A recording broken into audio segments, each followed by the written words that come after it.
Alors, on va essayer de voir ce qu'on peut faire à notre niveau ici. Ce n'était pas prévu comme ça. Mais la technologie aussi nous fait souvent défaut.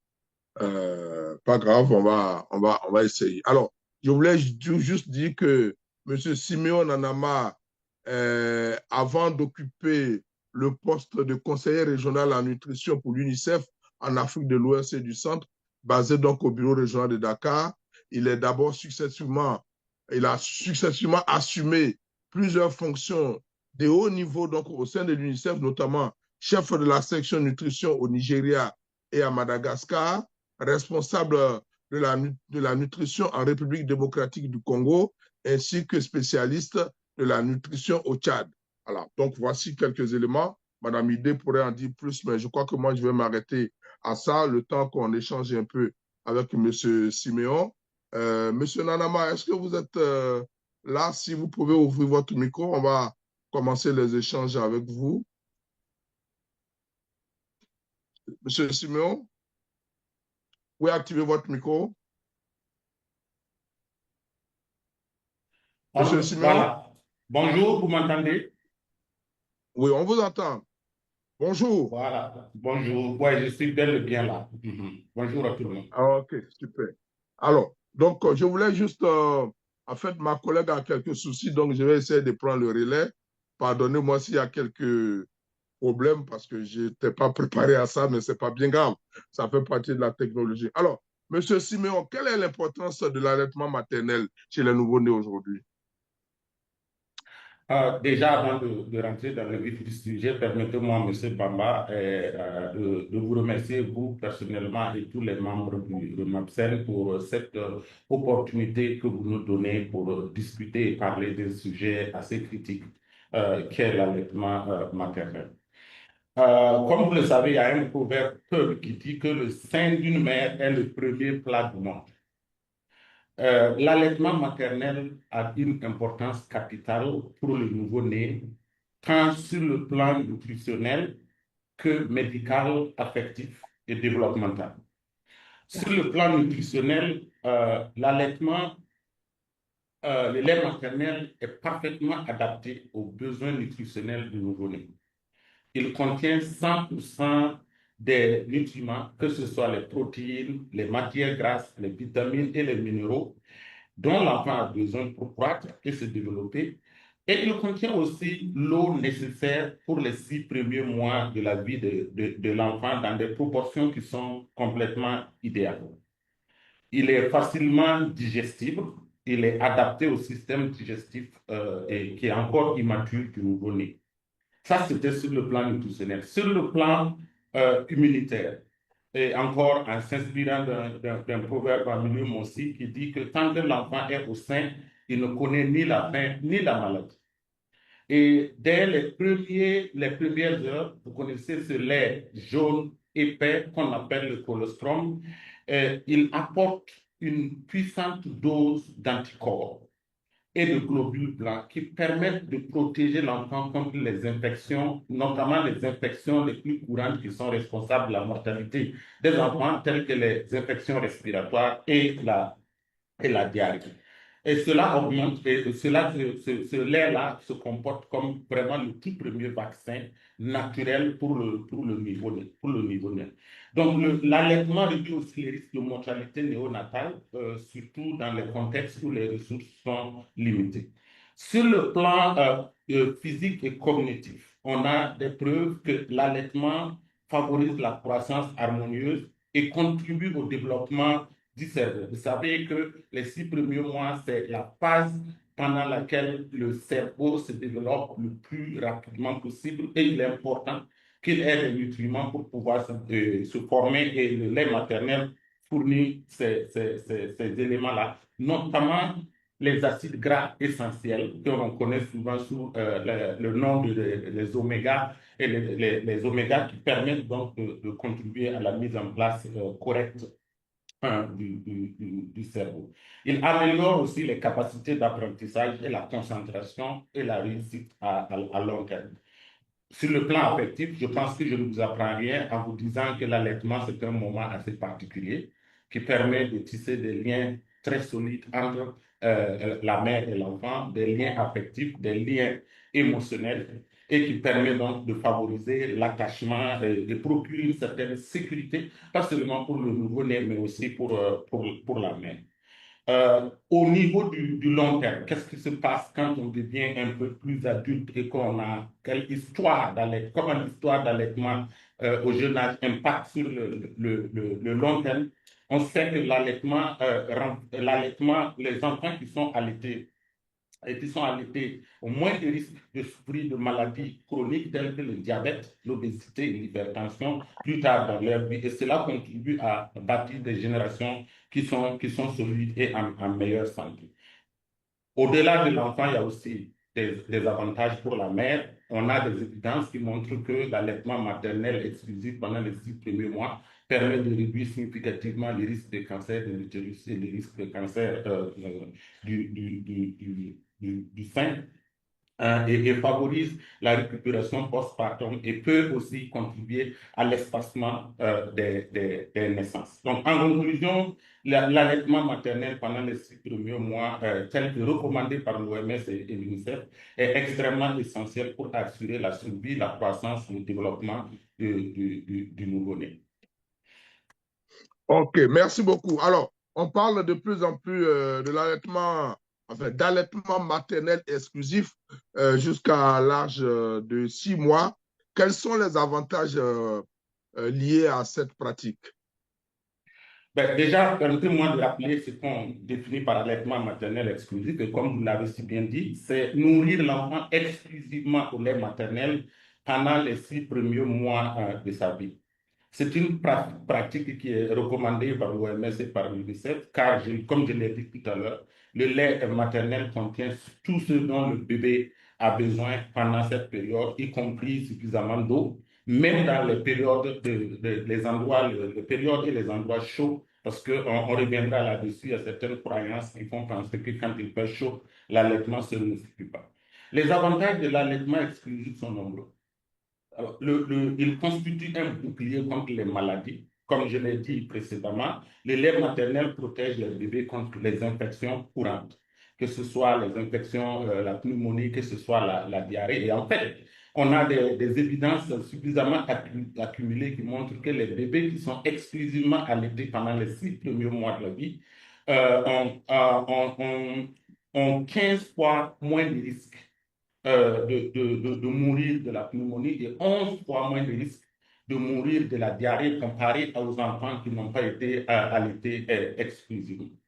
Alors, venons-en à l'eau. Cette idée reçue qui est que l'eau est nécessaire, surtout en période de chaleur. Beaucoup pensent que le bébé a besoin d'eau en plus du lait maternel, surtout quand il fait chaud. En réalité, le lait maternel contient plus de 80% d'eau et il est complètement adapté aux besoins de l'enfant. Donner de l'eau à un enfant pendant cette période-là comporte plusieurs inconvénients.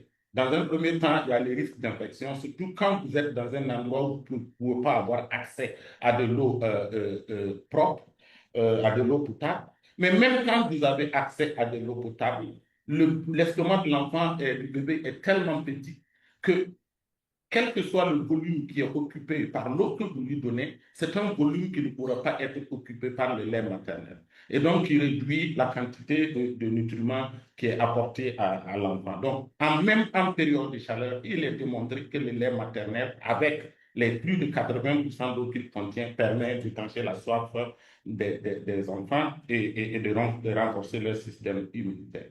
Alors, sur le plan de la croissance et du développement optimal, là encore, je vais m'inspirer d'un proverbe malien qui dit que le ventre vide n'a pas d'oreille. L'allaitement exclusif contribue à une meilleure prise de poids, un développement cérébral sain et un système digestif plus fort. Des études ont montré que les enfants allaités exclusivement ont jusqu'à 6 mois ont de meilleurs scores cognitif à long terme. C'est-à-dire que sur le plan cognitif, la façon dont ils réagissent, la façon dont ils sont éveillés, ils ont un score qui est beaucoup plus élevé comparé aux enfants qui ne sont pas allaités exclusivement. Il y a aussi le fait que c'est un soulagement économique pour les familles parce que le lait maternel, il est gratuit, il est toujours disponible il n'a pas besoin d'être préparé, donc il est prêt à la consommation. Il permet aux familles d'économiser sur les achats de substituts de lait maternel, comme les laits maternisés. Euh, et il permet aussi d'économiser sur le besoin d'acheter de l'eau, d'acheter des biberons ou des traitements médicaux. Les enfants qui sont exclusivement allaités, les parents vont moins souvent en pharmacie pour les besoins de santé de ces enfants-là comparés aux enfants qui ne sont pas exclusivement allaités. Et enfin, il y a l'impact sur l'investissement pour la société. À long terme, l'allaitement maternel exclusif réduit les coûts des systèmes de santé. Comment? Parce que les enfants qui sont exclusivement allaités sont moins à risque de tomber malades, sont moins à risque quand ils deviennent adultes d'être obèses, d'avoir le diabète ou de souffrir d'hypertension. Il coûte moins cher au gouvernement parce que le gouvernement investit, n'a pas besoin d'investir pour soigner ces enfants-là. Donc, il y a un coût au-delà du bébé, de la mère, de la communauté, il y a un coût pour la nation tout entière.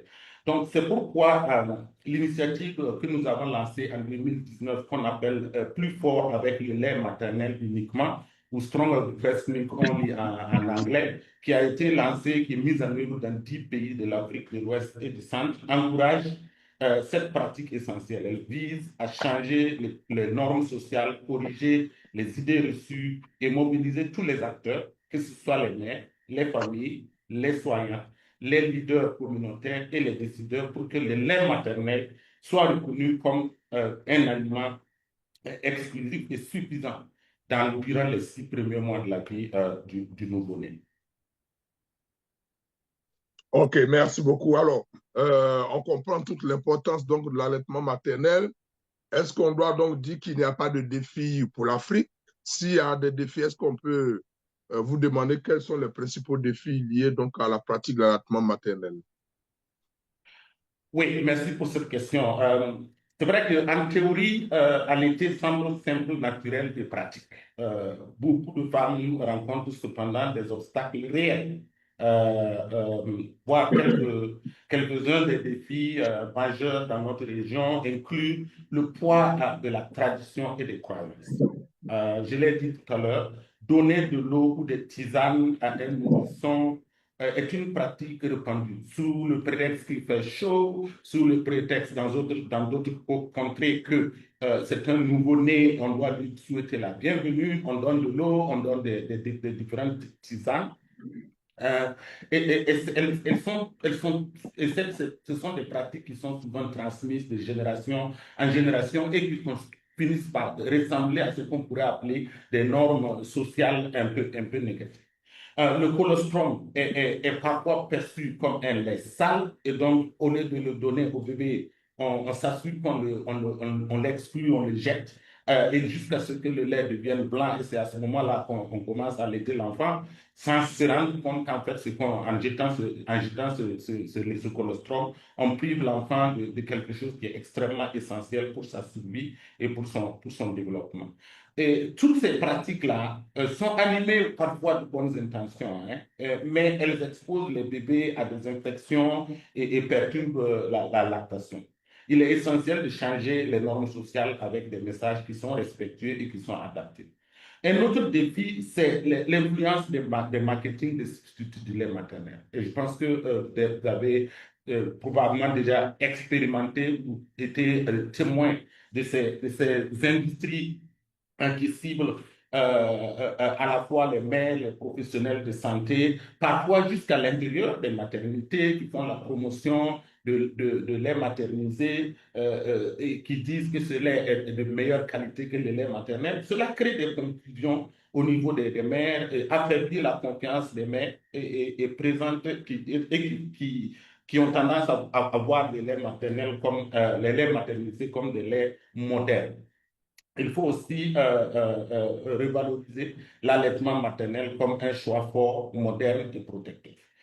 Un autre défi, c'est le manque de soutien du système de santé. Dans les maternités, la séparation des bébés et des mères, le manque de mise au sein précoce et l'absence de personnel formé sont des facteurs qui réduisent l'allaitement.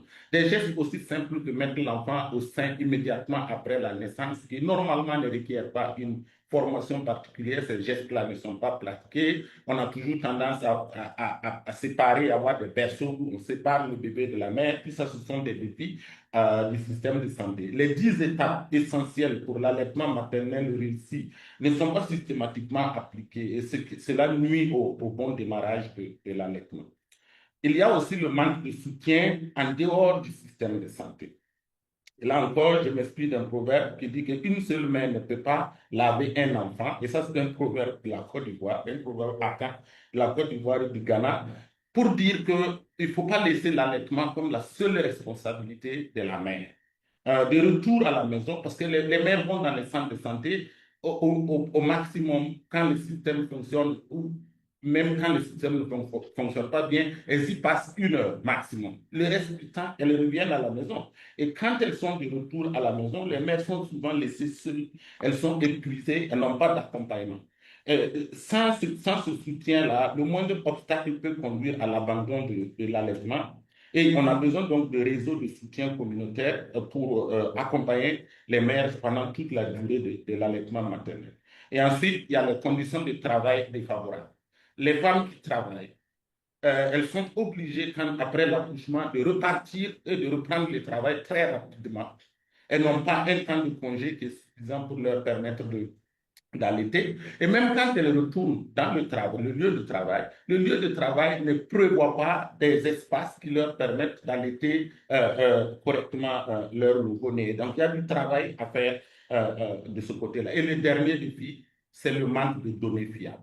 Nous avons des informations qui montrent que 4 enfants sur 10 sont, seulement 4 enfants sur 10 sont exclusivement allaités. Mais derrière cette statistique globale, il y a un besoin d'avoir des données beaucoup plus détaillées sur d'autres indicateurs, des données beaucoup plus désagrégées en comparant le milieu urbain, le milieu rural, en comparant les différents pays. Donc, le manque de données constitue évidemment un défi important. Et donc, en conclusion, je dirais que les défis sont nombreux, mais ils ne sont pas insurmontables. Ce qu'il faut, c'est un engagement collectif. Il faut accompagner les mères dès la naissance, protéger l'allaitement des influences commerciales, changer les normes sociales avec respect et créer un environnement qui favorise ce geste vital. L'allaitement maternel ne dépend pas seulement des femmes, c'est une responsabilité collective, partagée, qui concerne les familles, qui concerne les agents de santé, qui concerne les médias. Et je suis content d'être en face des médias aujourd'hui et les décideurs. Et chacun d'entre nous a un rôle à jouer pour promouvoir ce geste vital. Ok, merci, Siméon. Dernière question pour vous. En ce qui me concerne, la soixantaine de journalistes connectés, certainement, certains collègues auront l'occasion de vous poser des questions. Là, nous sommes dans la semaine mondiale de l'allaitement maternel. Est-ce que vous pourrez nous expliquer un peu le contexte de cette semaine? Oui, c'est une semaine qui a été instituée par le système des Nations Unies et qui se déroule du 1er au 7 août de chaque année. Euh, ce n'est pas une routine, ce n'est pas une campagne de routine, ce n'est pas une campagne symbolique. C'est un moment pour se rassembler et agir à tous les niveaux. Elle permet cette semaine de mettre en lumière les bienfaits de l'allaitement, et je pense que c'est ce qu'on est en train de faire dans ce webinaire. Les bienfaits de l'allaitement pour les bébés, pour les mères, pour la société, et de briser le silence ou la gêne entoure cette pratique d'allaitement.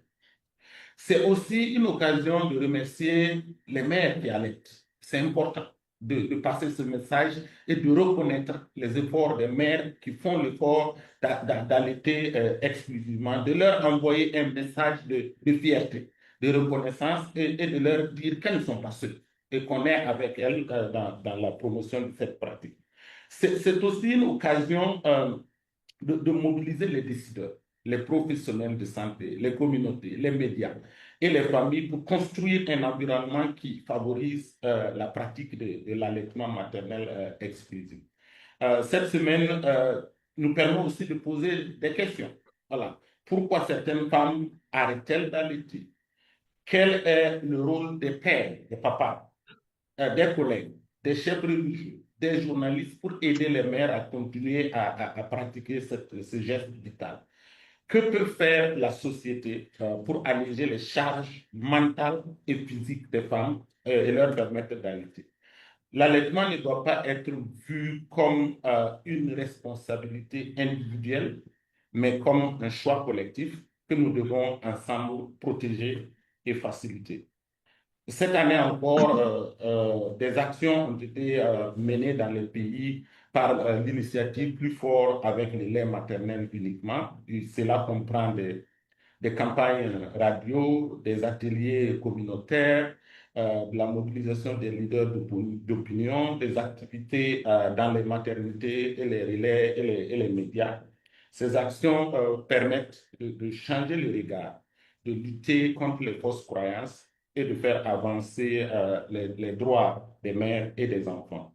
En conclusion, je dirais que soutenir l'allaitement maternel, ce n'est pas seulement promouvoir une pratique, c'est protéger la vie, la santé, l'intelligence et l'avenir des enfants. C'est aussi honorer fondamentalement les mères en leur donnant les moyens de faire ce qu'elles souhaitent faire, nourrir, aimer, protéger leur bébé. OK, merci beaucoup, Monsieur Siméon. Je constate que l'allaitement maternel, bien qu'il était un vieux sujet, on a encore beaucoup de choses à dire concernant ce sujet. Ce matin, nous en parlerons non seulement avec vous, mais je voudrais maintenant peut-être demander à Monsieur Soliou, le docteur Soliou Badarou, c'est lui qui prendra maintenant la parole après vous, mais avant, il faut quand même que je vous dise quel est son parcours rapidement. Le docteur Soliou Badarou est médecin de santé publique et expert en système de santé avec plus de 23 ans d'engagement en Afrique. Il est spécialiste de la santé maternelle et infantile. Il a œuvré au sein de gouvernements, d'ONG internationales et de l'UNICEF. Il est l'auteur de plusieurs ouvrages, dont Soigner en Afrique autrement, ou encore l'approche ILERA, ou encore Guérir l'Afrique 100 millions. Il milite pour des solutions ancrées donc dans le contexte africain, centrées sur la dignité humaine, la qualité des soins, le leadership éthique, le leadership éthique et aussi la valorisation des savoirs locaux. Il développe également des solutions innovantes mêlant santé, numérique et influence stratégique. Alors, monsieur docteur Soliou, moi j'ai du mal à vous voir sur mon écran. Est-ce que vous pourrez juste cliquer sur lever la main pour que je vous... Ah oui, je vous vois. Merci, désolé. OK. OK, vous pouvez activer votre micro, docteur. Alors, il est ouvert. Bonjour à toutes et à tous. Ah, Il faut dire que merci, docteur. merci à vous. Alors, Oui, merci beaucoup. Alors, je voulais juste vous dire que vous avez souhaité qu'on passe une petite vidéo. Nous l'avons positionnée, mais vous l'avez à votre niveau, ou bien nous pouvons passer. OK, merci. On va passer d'abord la vidéo et on revient à vous. Jules, Absolument. si tu es là, tu peux nous balancer la vidéo.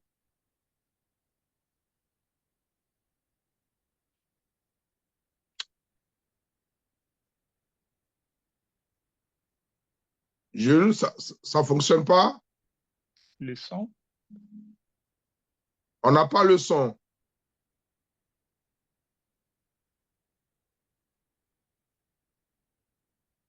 OK, bon, alors.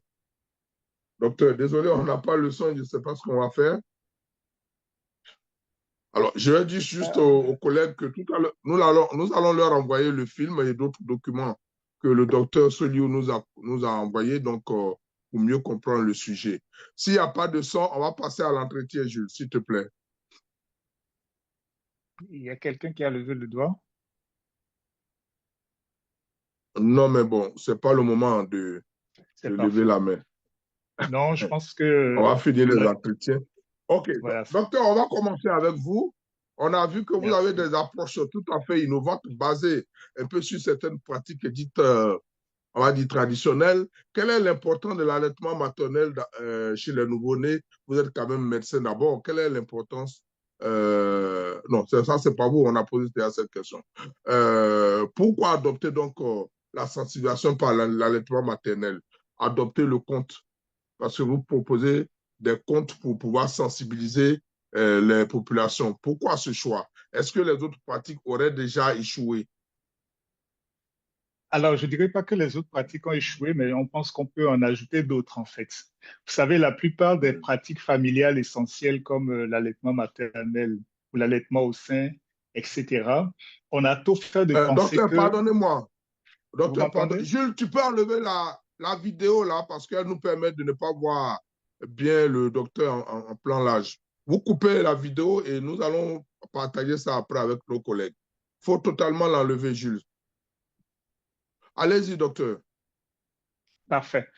Alors, on a tout fait de penser que les pratiques familiales essentielles, comme allaiter un enfant, par exemple, viennent d'ailleurs parce que promues par une organisation internationale ou promues par quelqu'un. Alors que quand vous revenez un peu en arrière dans nos traditions, il y a un certain nombre d'acquis que l'Afrique avait déjà eu. Donc, je fais partie de ceux qui pensent qu'il faut partir de nos acquis traditionnels. En griffe, je ne les appelle pas traditionnels, enfin, je les appelle souvent nos acquis tout simplement, parce que ça fait partie de nous.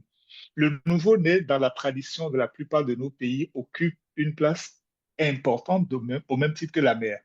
Et nous pensons qu'il faut faire la promotion du conte justement parce que le conte va parler au cœur, pas seulement à la raison.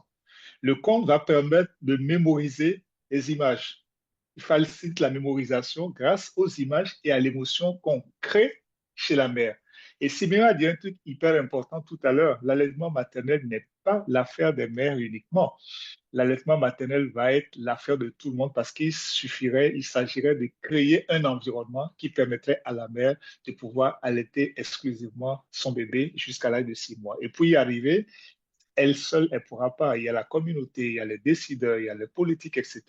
Et nous pensons que grâce au conte, on peut créer un espace de dialogue et de confiance en s'ancrant dans les réalités culturelles locales. Comme ça, la femme elle est plus rassurée, la communauté elle est plus rassurée. Et en plus de tout ce que Siméon a dit en termes d'avantages comparatifs par rapport à la communauté, par rapport à l'État, je pense que c'est beaucoup plus facile d'adopter ces pratiques. Donc voilà un peu ce qui milite en faveur du fait que je puisse commencer à partir de nos histoires pour arriver là, pour montrer qu'en réalité, ce ne sont pas de nouvelles pratiques entre griffes imposées ou importées, mais ce sont des choses que nos arrière-grands-pères faisaient. Et d'ailleurs, on dit que l'allaitement maternel permet de faire le lien entre nos ancêtres et l'enfant qui n'est pas encore né. Donc voilà un peu en OK. résumé s'il faut répondre à cette question à cette première question que vous venez de poser. À vous. Merci à vous, docteur. C'est vrai, nous n'avons pas pu écouter l'élément, mais je vais l'envoyer aux collègues dont ils vont lire. La question est toujours d'actualité. Je voudrais quand même vous demander quelles leçons pourrait-on tirer donc de ce conte que vous avez fait spécialement pour sensibiliser sur l'allaitement maternel. Alors, en termes de leçons, il y en a un certain nombre. Pardon, pas le premier. La première leçon, c'est que l'allaitement est un acte de vie et de lien. Je disais tout à l'heure que allaiter un enfant, c'est un acte de bravoure. Certains pensent que c'est dépassé, il faut repartir au biberon, mais non, pas du tout. C'est une priorité. Comme l'a dit Siméon, c'est le premier vaccin, c'est la première source d'immunité, c'est ainsi de suite, ainsi de suite. Le conte permet également, à travers ce conte, c'est de montrer qu'on peut lever les obstacles culturels rien que par le dialogue. Parce qu'à travers le conte, on crée un dialogue entre les différents acteurs. Vous savez, je ne vous apprends rien. Sous la bas palabre, sous le regard des anciens, ça permet de connecter les plus anciens aux plus jeunes. Et l'élément important aussi que Simon a relevé et que les contes permettent de revaloriser à nouveau, c'est justement le lien avec la communauté. Pour montrer que la communauté a un rôle essentiel dans le cadre du soutien à la mère. On ne peut pas dire à la mère seulement, mettez votre enfant au sein et allaitez-le exclusivement jusqu'à 6 mois. La mère a besoin de confiance, mais également de reconnaissance. Et que l'enfant soit au centre de ces discussions et non juste l'allaitement maternel comme un acte technique pour dire, bon, voilà comment il faut allaiter l'enfant. Donc, voilà un peu les leçons qu'on pourrait tirer de ce conte qui montre un peu les avantages, je dirais, culturels, parce que ça permet de donner des éléments culturels à nos journalistes pour montrer qu'au-delà du fait que l'enfant, il y a de l'économie pour l'État, il y a des raisons ancré dans nos valeurs traditionnelles qui militent en faveur de l'allaitement. Pardon. OK. Alors, docteur, c'est vrai que cette question n'était pas prévue sur notre conducteur, mais je sais que vous pourrez nous apporter quelques réponses. Là, la technologie a beaucoup évolué. Parler des comptes maintenant, je ne sais pas si c'est vraiment, ça sera facile de faire passer un tel message. Alors, très facile parce que je l'ai déjà personnellement expérimenté. Vous savez, aujourd'hui, je prends l'exemple de la vaccination pour faire juste une petite parenthèse qui a plus de 40 ans. Après 40 ans, nous avons fait la même chose. On a fait des affiches, on a fait des sensibilisations à la radio, etc. Mais on ne s'est pas suffisamment intéressé quelle est la perception que nos communautés ont par rapport à ce que nous leur disons de faire. Alors, quand on vous dit de faire quelque chose et qu'on arrive à montrer que ça fait partie de vous, ce n'est pas quelque chose de nouveau, ça passe beaucoup plus. On a eu déjà des programmes de santé, mais l'idée n'est pas d'abandonner ce que nous faisons actuellement. L'idée, c'est d'utiliser une combinaison de choses. On peut faire des sensibilisations, on peut faire des comptes. Ça dépendra des communautés parce que dans certaines communautés, le compte a un pouvoir très fort. Dans ces communautés, nous allons utiliser davantage ce mécanisme. Si ailleurs, ce sont les réseaux sociaux, on va l'utiliser. Mais ce que nous encourageons les gens à faire, justement, c'est d'utiliser une combinaison, je dirais, de méthodes qui permettent de toucher le maximum de personnes avec le même principe en disant que l'allaitement maternel n'est pas l'affaire exclusive de la jeune accouchée qui doit allaiter son enfant, mais c'est toute une chaîne de personnes, créer le dialogue et créer un environnement favorable qui permet de motiver les mères à aller jusqu'au bout. D'accord. Alors, peut-être pour moi, la dernière question, mais pas la dernière de cette séance, puisque les journalistes auront des questions à vous poser. Je suis très intéressé par ce que j'ai vu un peu dans votre CV. Hein, c'était très, très intéressant pour moi de voir que vous allez, vous militez pour des approches beaucoup plus africaines, on va dire. Donc, je ne sais pas, à part les contextes, il y a d'autres moyens pour arriver à ça, docteur. Alors, mon combat, je dis, c'est qu'il faut créer un nouveau narratif pour l'Afrique et montrer quand même en termes de leadership, il y a un leadership dit africain. Quand vous remontez un peu à l'histoire du temps ancien de nos rois, etc., il y a une forme de leadership, il y a une forme d'organisation. Vous prenez par exemple la façon dont on soigne dans nos milieux. J'aime pas utiliser le mot traditionnel dans nos milieux africains. Vous allez voir que c'est une prise en charge holistique. Et ce mot revient aujourd'hui, la prise en charge intégrée, holistique, que ce soit la mère, l'enfant, le nouveau-né ou les personnes âgées. Donc, ma bataille, justement, c'est de remettre ces bonnes pratiques, en fait, qui, à un moment donné, on a pensé que, je dis toujours que nos communautés ne sont pas bêtes et il n'y a personne qui soit plus, euh, qu'est-ce que je dirais, il n'y a personne qui soit plus préoccupé de la santé d'un enfant que les parents de cet enfant. Il n'y a personne qui a son enfant et qui ne veut pas faire de lui quelqu'un de fort, de vigoureux, etc. Il nous faut des arguments davantage pour convaincre les parents, pour convaincre les jeunes parents et montrer que, en le faisant, c'est une façon également de faire le lien avec nos propres cultures. En le faisant, on sauve la vie justement de ces bébés, mais ce n'est pas quelque chose de nouveau, mais ce n'est pas quelque chose d'importé, ce n'est pas quelque chose apporté par d'autres personnes, mais ça fait partie. Parce que quand vous parlez des pratiques qui sauvent la vie aux enfants, en partant justement du vécu des gens, de leur tradition, de leur culture, le message, ça passe beaucoup plus et les gens comprennent plus l'intérêt parce que vous faites en même temps le lien entre tout ce qui est modernité et tout ce qui est traditionnel, ce qui est culturel de cette communauté. Donc, il y a une expression que j'aime bien, la co-création avec nos communautés. Donc, promouvoir pour moi l'allaitement maternel, l'allaitement exclusif, pardon, dans une communauté, c'est mettre la co-création au cœur des actions. Mais après, on peut utiliser par exemple les BD, par exemple les bandes dessinées, on peut créer des vidéos animées, on peut faire, mais tout en restant dans l'esprit de la co-création, faire le lien entre nos traditions et puis la modernité et montrer qu'il y a beaucoup de choses qu'on peut tirer de ce que nous avons. OK, je vais demander aux collègues de cliquer sur lever la main, ceux qui veulent poser des questions. Mais j'ai quand même une dernière question pour vous, docteur. Hein. Vous n'allez pas fermer votre micro. Je vous préconise de ne pas les fermer parce qu'on a eu un souci technique. Les micros se ferment, s'ouvrent que quand j'autorise. Donc, je vais demander aussi au docteur, à M. Siméon, de pouvoir faire la même chose. Je voulais vous demander, que préconisez-vous aux médias pour une meilleure exploitation de vos recherches ou de vos travaux, notamment le compte, Pardonnez-moi, hein, je vous cherche. Pardonnez-moi, désolé.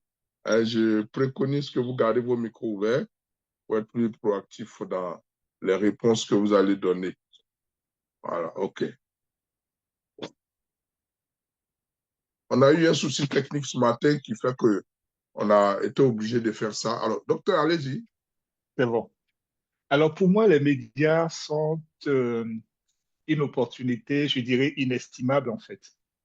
Pour la petite histoire, j'ai 15 ans d'expérience dans le domaine des médias dans le passé et je peux voir la force que les médias peuvent avoir dans le cadre de la promotion des pratiques familiales essentielles. Vous savez, il y a quelque chose qu'on disait, c'est la radio qui a dit. Je ne vais pas citer le nom d'un organe de presse ici, mais quand c'est la radio qui dit, ça fait une force au sein de notre communauté. Et quand c'est la radio, la télévision, les réseaux sociaux, etc., qui partent de ce qui nous touche, on peut créer de l'émotion. Et je dis souvent qu'on ne peut pas faire la promotion de quelque chose sans réussir à créer un minimum d'émotion au sein de cette communauté. Et quand on réussit, pour moi, les masses médias sont les personnes, je dirais, on l'appelle comme quatrième pouvoir, si mes souvenirs sont exacts. Vous voyez, avec ça, on peut détruire comme on peut construire. Et je pense qu'on peut beaucoup plus construire que détruire. Et pour moi, ce sont de grands alliés. Et le compte pour les hommes de médias est extrêmement important parce que ça parle de quelque chose qui nous touche. Malheureusement, on n'a pas pu voir cette vidéo. C'est un conte Yoruba. On se rendra compte que dans la tradition Yoruba, justement, comme dans beaucoup de traditions, que ce soit à Caen, à Chantier, autres en Afrique, l'allaitement maternel occupe une place importante. La santé du nouveau-né en général. Ça montre que déjà en ce moment, les parents en avaient fait une priorité. Et donc, je pense qu'on peut construire sur ça. Et pour moi, c'est de très gros alliés. Je dirais même peut-être qu'après ça, il faut qu'on continue à réfléchir avec votre réseau pour voir comment est-ce qu'on peut se mettre ces informations à leur disposition. Moi, je suis totalement disponible pour améliorer la couverture en termes d'allaitement au niveau de notre région. OK, merci, docteur. Il y a beaucoup à dire sur le sujet. C'est pour ça que je vais maintenant me tourner vers les journalistes qui ont pris une bonne partie de leur temps pour suivre vos développements, vous et M. Siméon. Alors, merci à ceux qui ont déjà levé la main. Il y a Mme Ambroisine Memede du Togo, il y a M. Bouraïma Sanga du Burkina, Janine Lugo de la République centrafricaine. Je vais passer d'abord la parole à Mme Ambroisine Memede. Ambroisine, si tu peux donc activer ton micro, ça nous fera du bien. Ambroisine, bonjour. Bonjour, Président. Bonjour, chers collègues sur le continent, chers invités. C'est avec grande attention que je vous ai suivi. C'est vraiment intéressant tout ce que j'ai entendu. Ambroisine, tu peux ouvrir ta caméra si tu n'as pas de problème technique. Voilà, merci.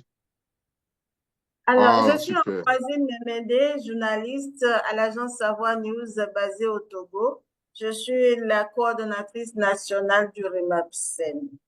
Je voudrais poser quelques questions. Monsieur Bamba, on a droit à combien de questions?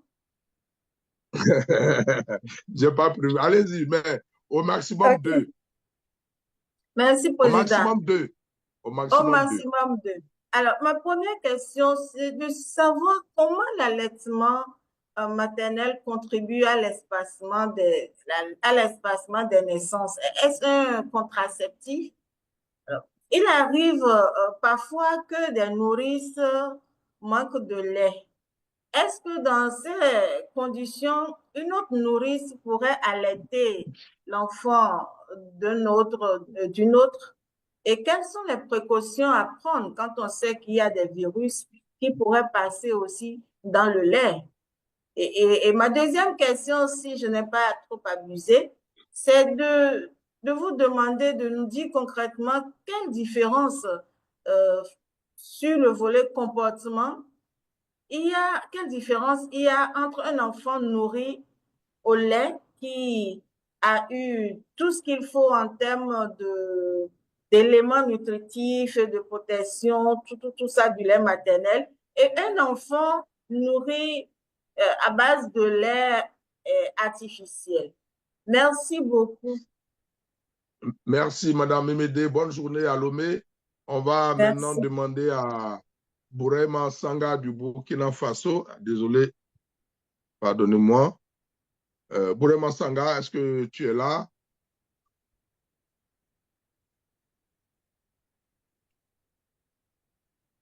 Sanga, je ne te vois plus là sur mon écran ici. Sanga? Ah, ok. Sanga, vas-y, tu poses ta question. Après, on va passer à Élise. D'accord, ok. Je suis en train d'ouvrir ma caméra. Ok, voilà. On en a besoin Merci. pour les images de télévision. Donc, je demande à tout un chacun, mais ceux qui ont des problèmes de réseau, bon, on fait avec. Allez-y. Merci bien, Président. Merci à nos deux panélistes. Bonjour à tous et à toutes. J'ai juste une question, deux questions. Voilà, je voulais, ma question s'adresse à monsieur, au docteur Nanama. Voilà, c'est, j'ai écouté, mais je n'ai pas très bien saisi, donc je reviens sur la question. Je voulais savoir, au-delà de ces bienfaits pour la santé de l'enfant et de la mère, en quoi l'allaitement maternel exclusif peut-il être considéré comme une stratégie efficace de lutte contre la pauvreté? Pouvez-vous partager des exemples concrets ou des données qui illustrent son impact économique sur les familles ou sur les systèmes de santé? Ça a été peut-être dit, mais je n'ai pas bien saisi tout. La deuxième question, c'est la corrélation qu'on peut faire entre la nutrition de la mère et du nouveau-né. Parce que nous avons dans certaines zones à défi sécuritaire où les mères ont des problèmes de nutrition et si la maman n'est pas bien nourrie, ce n'est pas évident qu'elle puisse nourrir son bébé. Donc, je voudrais que le docteur revienne sur un peu la corrélation entre la nutrition de la maman, de la mère et du bébé. Merci bien, Président. Ok, merci à vous, Stanga. Bonne journée à Ouagadougou. On va maintenant aller à Bangui retrouver Élise Janine Lugo de la République centrafricaine. Élise, le principe, c'est que tu as ouvert ton micro, tu es là. Vas-y. Bonjour, Président. Bonjour. Oui, bonjour à tout le monde, à toute la toile et bienvenue à nos invités qui ont été vraiment très intéressants dans leur présentation. Désolé, Président, je vais peut-être briser la règle. J'ai trois petites questions que je souhaiterais leur soumettre. Je suis Élise Janine Lugo, directrice des informations de Radio Centrafrique, la station nationale du gouvernement. Moi, l'allaitement maternel est bon. Ma première question, c'est est-ce que c'est vraiment un problème africain? Est-ce que les stats d'allaitement maternel posent des problèmes en Afrique? Parce que je pense que les questions d'allaitement comment dire, au lait, autres produits, c'est beaucoup plus des questions qui se trouvent de l'autre côté que de l'Afrique. Est-ce que c'est vraiment une question au niveau d'un problème africain? Ma seconde question, ce serait peut-être de savoir, est-ce que l'allaitement maternel qui va au-delà de 12 mois, est-ce qu'elle ne pose pas des problèmes pour l'enfant et pour la mère? Parce que je vois des mamans qui allaitent leurs enfants jusqu'à 18, voire même 20 mois. Est-ce que allaiter un enfant ou ça, au-delà de 12 mois, ne poserait pas des problèmes pour la santé de l'enfant comme pour la maman? Ma dernière préoccupation, ce sera plutôt les questions qui entourent justement cette pratique. Est-ce que l'allaitement maternel, oui, mais est-ce qu'elle répond à des règles? Est-ce que des règles d'hygiène peut-être? Parce que souvent, on voit des mamans qui allaitent partout et n'importe comment, dans la rue, au champ. Est-ce qu'il y a des règles auxquelles elles doivent répondre pour que cet allaitement maternel soit bénéfique pour l'enfant? Merci. Ok, merci beaucoup, Madame Lugo. bonne journée, bien de choses à nos amis de Bangui. Alors, j'ai quelques collègues ici qui n'ont pas de nom. Je ne sais pas, c'est alors Cristobalina de la Guinée équatoriale. Cristobalina, tu peux chercher à ouvrir ton micro, s'il te plaît.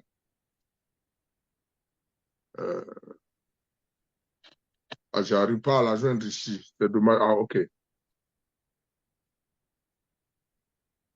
Cristobalina, tu peux ouvrir ton micro, s'il te plaît. Oui, oui, oui. Bonjour. Oui, bonjour, bonjour. Et je suis de la Allez-y. Guinée équatoriale. Malabo dit bonjour à tout le monde. Et rapidement, je vais passer à certaines questions. Et Elise avait déjà parlé de la première question sur les possibles recommandations aux femmes qui allaitent les enfants à plus de 6 mois. Et l'autre question, c'est quels sont les moyens de conservation du lait maternel? Et moins de 10% offrent des permis adéquats aux femmes travailleuses. Nous trouvons qu'il y a, quand une femme veut prendre le permis pour aller allaiter son enfant, donc moins de 10% des femmes souffrent pour allaiter leurs enfants. Donc, si ils peuvent nous dire, surtout M. Siméon, peut nous dire quels sont des moyens de conservation du lait maternel. L'autre question, c'est normalement la sensibilisation. Les femmes savent déjà quelle est l'importance de l'allaitement maternel. Bien, l'autre message que j'aimerais demander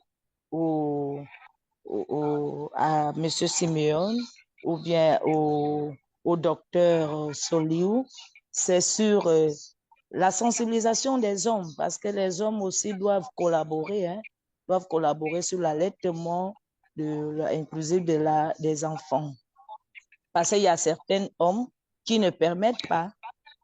Vous voyez, je ne vais pas trop dire là-dedans, mais on connaît déjà que la plupart des hommes ne collaborent pas quand on parle de l'allaitement maternel. Donc, dans le commentaire, dans la vidéo de monsieur le docteur, dans cette vidéo, j'aimerais visualiser et écouter si seulement il y a un message de recommandation aux hommes pour collaborer à l'allaitement maternel. La dernière question, excusez-moi, c'est selon la page. Ça fait beaucoup, hein? Oui, Cristobalina, ça fait beaucoup. Déjà. Oui, oui, Monsieur le Président. Et selon la page UNICEF Guinée équatoriale, hein, et la financiation globale d'appui à l'allaitement maternel a diminué ces dernières années. Quelles sont les causes? Quelles sont les causes de la diminution de la financiation globale à l'appui à l'allaitement? OK, merci beaucoup. Merci. Alors, j'ai juste omis de vous dire que nous prendrons 5 questions et après, ils répondront. Il nous reste juste une question. Je vais donc prendre Constance Mananga de la République. Non, pas Constance Mananga, pardonnez-moi. C'est plutôt Fanta Diakité, non? Je regarde un peu sur mon conducteur ici. Je suis un peu mélangé, en train de faire plusieurs choses à la fois. Parce que moi aussi, j'ai des soucis techniques. Alors, on va demander aux invités. Vous allez répondre à ces 2 premières questions, à ces 4 premiers intervenants, le temps que je règle quelques problèmes techniques. Docteur Soliou, on va commencer par vous. Et je vais chercher le docteur, M. Siméon, pour qu'il puisse nous donner, pour qu'il puisse ouvrir son micro pour qu'il réponde aux questions qui lui sont adressées. On a plusieurs questions qui sont en instance. On reviendra tout à l'heure. Docteur, vous avez la parole. Merci beaucoup. Je pense que je vais répondre à un certain nombre de questions et puis je vais laisser la priorité à Siméon en tant que conseiller régional pour revenir sur un certain nombre de précisions. Alors, par rapport à Ambroisine, qui voulait savoir le lien entre l'allaitement maternel et, je crois, la contraception. Il faut dire que quand l'enfant tète, il y a il y a une hormone qu'on appelle la prolactine qui est sécrétée au niveau du cerveau, d'une partie du cerveau, et c'est cette hormone qui bloque l'ovulation. C'est pour ça, justement, ça fait partie des méthodes, quoi qu'il n'y a pas de méthode efficace à 100%, parce qu'après, ça dépend du taux de cette hormone dans l'organisme humain. Il faut comprendre que les tétés de l'enfant stimulent la production de cette hormone, la prolactine, et c'est ça qui va faire que l'ovulation peut être bloquée et que la femme peut ne pas tomber enceinte. Alors, par rapport à l'impact économique, et Siméon a très bien fait d'avoir insisté sur ça. Vous savez, il y a Oxfam qui a sorti un rapport je crois, en 2023, je peux le partager avec vous, qui dit que chaque seconde, autour de 60 personnes basculent dans la pauvreté à la recherche des services de qualité. Or, on sait qu'un enfant allaité au sein exclusivement tombera moins malade. Ça, c'est déjà la différence par rapport aux autres enfants. Parce que, le lait maternel, c'est comme un vaccin, on a dit tout ce que ça contient comme éléments, etc. Donc, l'enfant ne tombera pas malade. Parce qu'un enfant qui tombe malade, ça fait un coût additionnel pour les soins pour vous. Donc, ça, c'est déjà un exemple concret qui montre que le lien avec la pauvreté, parce qu'à la recherche d'une qualité de soins, vous savez, 60 personnes qui basculent dans l'extrême pauvreté. Et si l'enfant ne tombe pas malade, je pense qu'on peut préserver de l'argent et renforcer le pouvoir économique au niveau des ménages. Et en même temps aussi, réduire les cas de diarrhée, d'infection, etc., que nous allons avoir au niveau du système de santé. Il y a un élément important que je n'ai pas dit. Vous savez, il y a ce qu'on appelle le capital humain. Et aucun pays ne peut se développer sans un capital humain adéquat. Et vous savez très bien que la plupart de nos pays au sud du Sahara, ici, ont un indice de capital humain autour de 0,5 sur 1. Ça veut dire qu'il y a un enfant sur deux, enfin pas un enfant, les enfants qui naissent dans la plupart de nos pays sont pratiquement à la moitié de leur pleine capacité en réalité. Et le capital humain, la nutrition, c'est un élément important. C'est-à-dire que c'est d'abord la nutrition, la santé et l'éducation. Donc pour moi, c'est quelque chose d'hyper important parce qu'il faut avoir des enfants, mais il faut avoir des enfants en bonne santé. Et le point sur lequel j'allais insister également, c'est la sensibilisation des hommes.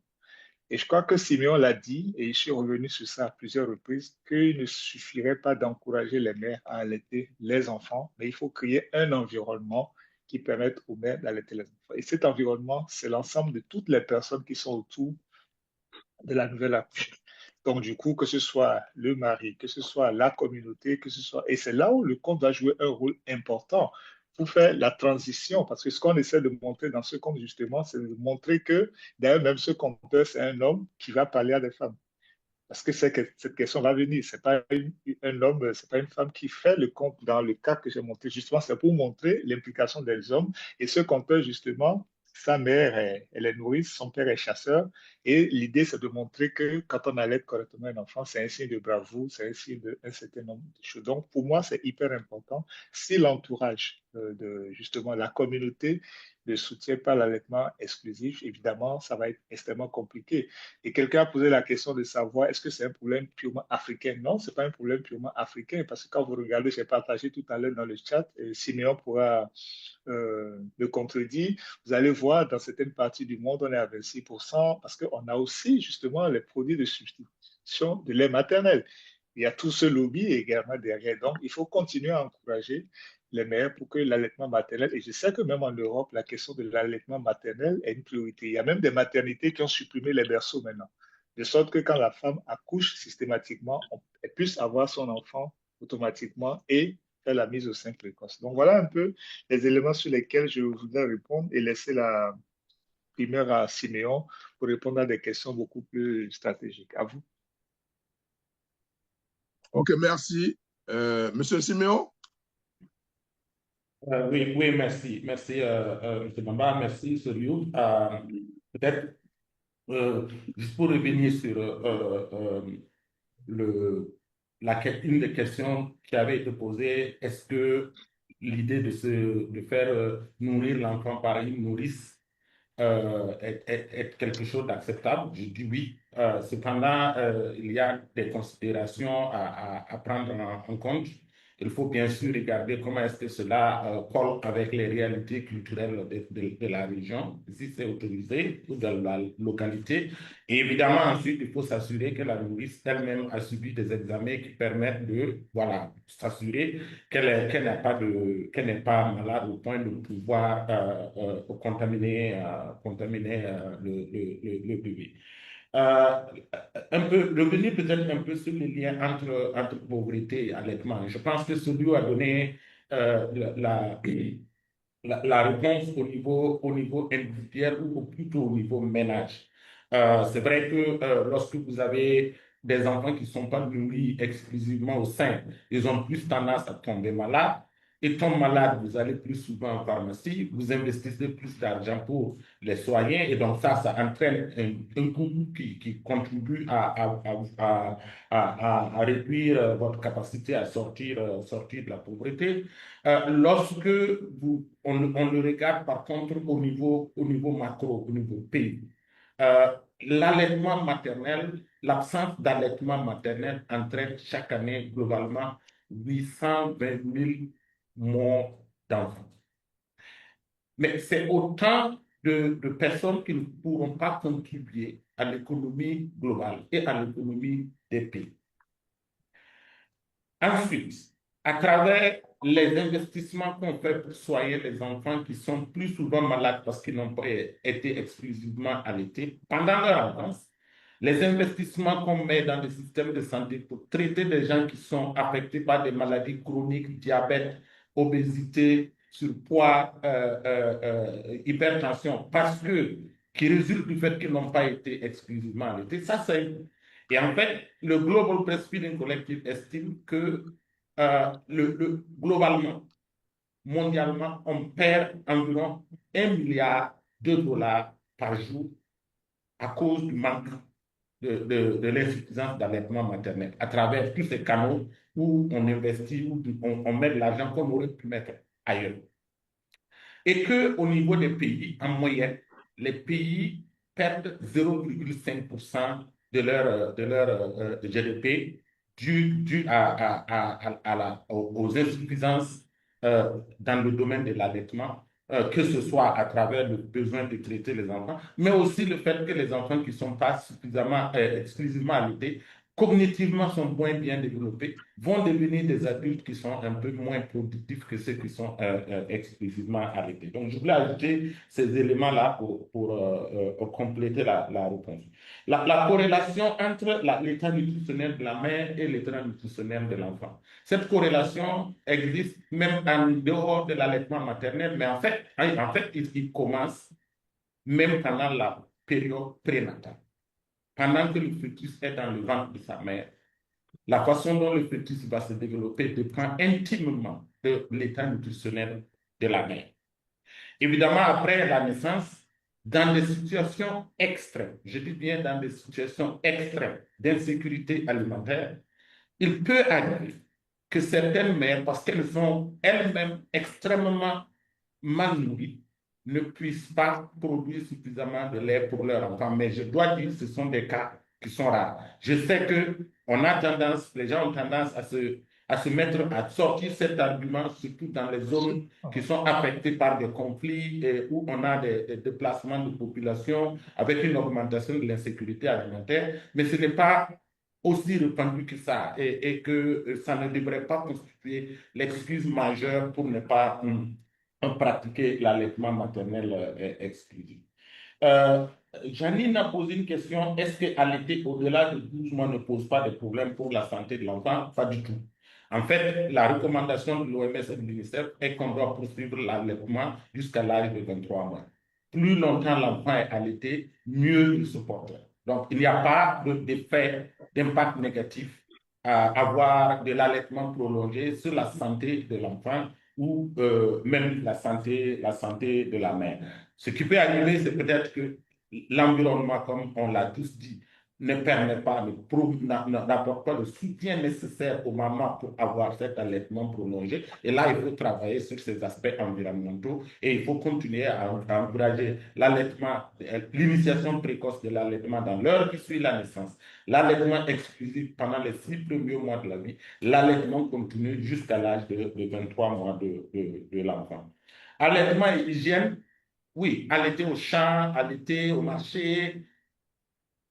Moi, je pense que ça ne pose aucun problème pour autant que la mère prend un minimum de précautions. Quand tu as transpiré, tu nettoies quand même les tétons avant de donner d'allaiter l'enfant. Mais le lait maternel en lui-même ne contient pas de germes qui peut contaminer l'enfant. Ça pourrait être venu du corps de la mère, mais avec un minimum de précaution, se laver les mains, nettoyer les tétons avant d'allaiter l'enfant. Les moyens de conservation du lait, c'est vrai, c'est une question assez importante. Dans certaines contrées, comme en Asie, ils ont ce qu'ils appellent des banques de lait, où le lait, à l'image des banques de sang, est collecté et stocké, les mères peuvent y avoir accès. Chez nous, dans notre région, on essaye de travailler dessus, mais je dois avouer qu'on n'y est pas encore. Donc, les mères qui sont occupés vont avoir recours à des méthodes de conservation individuelles.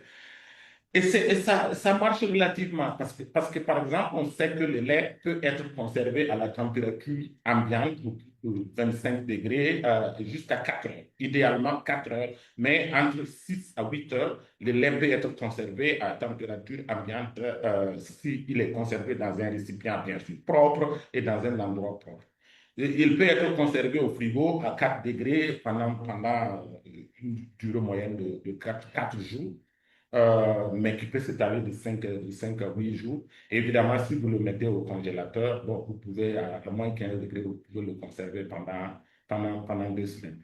Donc, ça se conserve avec les limites que l'on connaît, surtout pour la conservation en milieu ambiant, qui risque d'être la situation dans laquelle la plupart des femmes de notre région, surtout les femmes en milieu rural, ou dans les milieux défavorisés, peuvent se trouver. Qu'est-ce qu'il y avait comme question encore? Je pense Je pense que c'est l'essentiel. Voilà, on a couvert l'essentiel des questions. Ouais. OK, merci à vous, Monsieur Siméon. Alors, sur la liste des intervenants, on a la RDC, le Mali, le Bénin, on a également, je crois, le Gabon. On va leur donner la parole. Chers collègues, tenez-vous prêts pour l'activation de vos micros. On va commencer par Prince Yassa. Désolé, c'est lui que j'ai en face. Prince Yassa de la RDC. Prince Yassa. Bon, OK, Prince, peut-être qu'il n'arrive pas à activer son micro. On a quelques difficultés, je ne sais pas pourquoi. Si c'est le réseau qui... Prince, tu peux activer le micro, s'il te plaît? Bon, Prince n'arrive pas. Je vais passer à Fanta Diakité du Mali.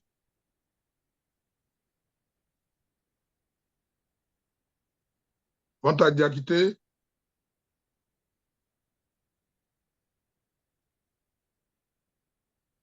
Bonjour Fanta.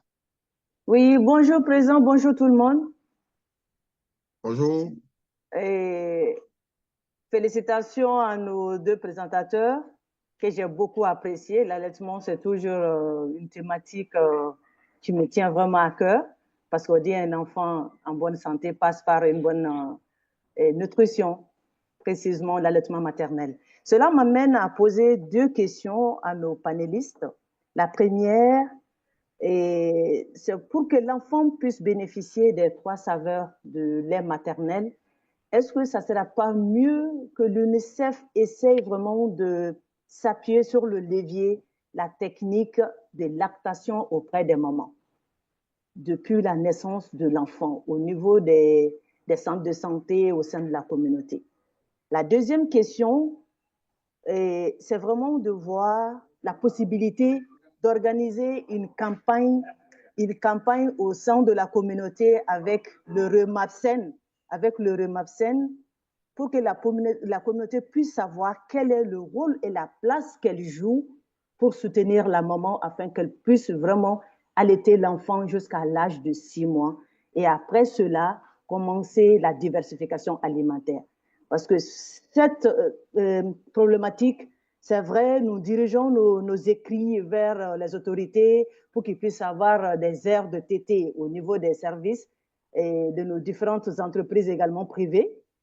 On a beaucoup chanté sur cette problématique de l'allaitement maternel, mais pour moi, il faut aujourd'hui qu'on aille vers la communauté. C'est vrai, la communauté a été touchée à un moment donné, mais moi, je pense que le gros lot, ça reste vraiment de toucher plus encore la communauté pour que le taux de l'allaitement maternel exclusif puisse augmenter. Si je prends l'exemple sur le Mali, au Mali, il y a plus de 80% de femmes qui allaitent. Mais quand tu prends ces 80%, il y a moins de 40% qui allaitent exclusivement. Cela démontre que jusque-là, la communauté n'est pas du tout consciente de l'importance de l'allaitement maternel. Je pense qu'il faut avoir vraiment une campagne, même si c'est 2 mois, 3 mois avec le REMAPSEN pour qu'on... Ok, merci Fanta et bonne journée à Bamako. On va repartir en RDC. On puisse aller à bonjour l'intérieur du Kinshasa, pays on n'a pas eu de presse, mais on va... Fanta, tu es encore en ligne? Fanta? Bon, je crois qu'elle a fini. Sergine Réma de la RDC, vous avez la parole. Merci beaucoup. Bonjour à tout le monde. Bonjour, docteur Siméon. Je vous pose 2 questions. Je voulais savoir les messages clés que vous souhaitez que le journaliste puisse rapporter ou utiliser dans leurs émissions, dans leurs reportages pour sensibiliser sur l'allaitement maternel, l'importance et ainsi de suite. Et aussi, je voulais savoir, est-ce que dans la croissance, il y a une différence dans la croissance de l'enfant? Est-ce qu'il y a une différence remarquable entre un enfant qui a été correctement allaité, au fait, dont l'allaitement a respecté les mois recommandés par la médecine, et l'enfant qui ne l'a pas été? Merci beaucoup. Merci beaucoup. Abbas, je demande de te réactiver au niveau du micro. Abbas Titilola est au Bénin. Bonjour Abbas. Bonjour Président. Allez-y. Bonjour et merci à nos experts pour les brillantes présentations. Ma première préoccupation, elle est celle-ci. L'allaitement maternel est-il toujours possible en cas de césarienne ou de... Je n'arrive plus à bien lire ce que j'ai écrit. Ou de prématurité, excusez-moi. L'allaitement maternel est-il toujours possible en cas de... Vous me recevez? Allez-y, on t'entend bien. Vas-y, pose la question. Ou de prématurité. La deuxième préoccupation est que faire si la mère a une faible productivité, a une faible production de lait maternel. Ok, bon. Merci, c'est gentil. Il y a une autre question? Abbas, tu as une autre question? Bon, ok, c'est bon pour Abbas. On va rejoindre maintenant le Gabon. Est-ce que Trinité, tu es connecté? Bonjour.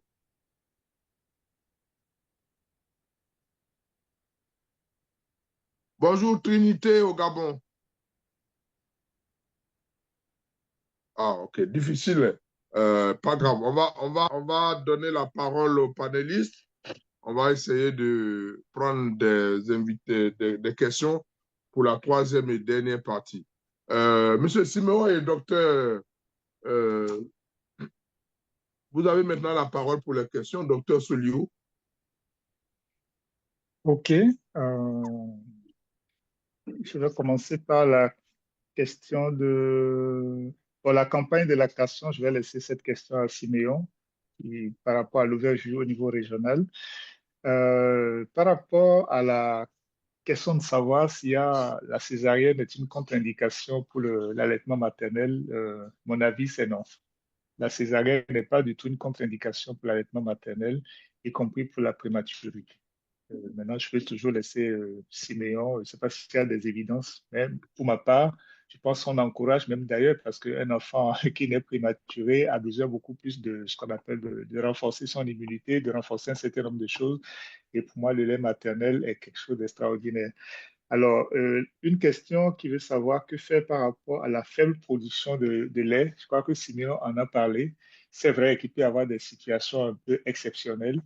Je crois que dans la plupart des cas, je vous donne un exemple. Quand j'étais encore dans la pratique clinique, j'avais reçu un cas comme ça où la mère disait que le lait ne sortait pratiquement pas. Mais en réalité, ce qu'il fallait mettre l'enfant dans la bonne position, tout simplement. Donc, il y a pas mal de choses. C'est pour ça la question de l'allaitement maternel. On disait tout à l'heure qu'il faut créer un environnement qui permette de pouvoir allaiter l'enfant. Et cet environnement, c'est tout le monde. À commencer par la sage-femme. Quand on dit la mise au sein précoce dès la première heure qui suit la naissance, c'est déjà là que le personnel de santé montre à la mère comment l'enfant va téter, etc. Donc, il y a des positions, il y a un certain nombre de choses. Et quand vous le faites, parce que s'il n'y a pas la tétée, le lait ne descendra pas. Et pour qu'il y ait la tétée, il faut que l'enfant soit dans la bonne position. Et vous voyez parfois, j'aime bien utiliser la position ciseau que certains utilisent où difficilement le lait sort. Donc, je crois qu'il y a pas mal de choses qu'il faut apprendre également à la mère et faire en sorte que l'environnement puisse être créé pour que l'allaitement maternel puisse avoir tout le bénéfice qu'on souhaite par rapport à l'enfant.